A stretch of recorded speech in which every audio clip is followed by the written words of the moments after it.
the cry is always the same: we want to be free.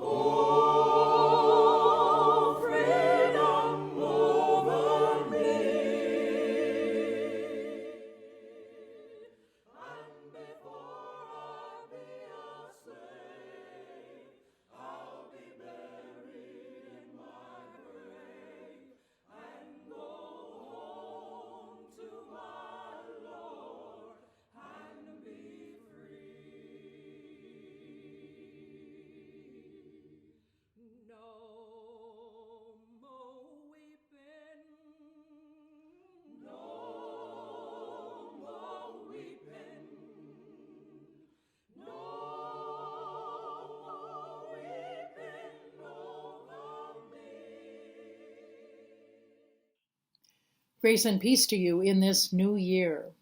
My name is Barbara Lundblad. I'm a member at Grace University Lutheran Church, and for the next 18 days, we are going to hear parts of Dr. Martin Luther King's letter from the Birmingham City Jail. Could this letter be considered an epistle? I mean, maybe we could read it on Sunday morning. Usually we think of epistles as something written specifically in the Bible, but an epistle is simply a letter. And Dr. King's letter from the Birmingham City Jail is surely a faithful example of an epistle. He wrote this letter in April of 1963, and he wrote it specifically to 8 liberal white clergymen who had published an article in the newspaper urging him to stop the protests and quiet everything down. So he's writing to these clergymen, and they were all men, and he's giving his reasons for being in Birmingham and engaging in these nonviolent protests. He stands in a long line of Christian believers who went to prison for what they believed. Paul wrote several of his epistles from prison, including his letter to the Philippians. I'll just read a little bit of it. All of you share in God's grace with me, both in my imprisonment and in defense and confirmation of the gospel. That's really what Dr. King was also doing, defending the gospel. Centuries after Paul, Dietrich Bonhoeffer also wrote from prison.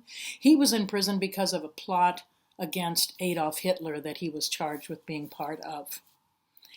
He had to smuggle his letters out of jail, and they later were published as a book called Letters and Papers from Prison. For the next 18 days, we're going to hear part of Dr. King's letter from the Birmingham City Jail. As you listen, be thinking of how this letter connects to us specifically in our city, in Minneapolis, after the murder of George Floyd and the protests of 2020. What would Dr. King want to write to us today? What would he say? I hope you'll listen.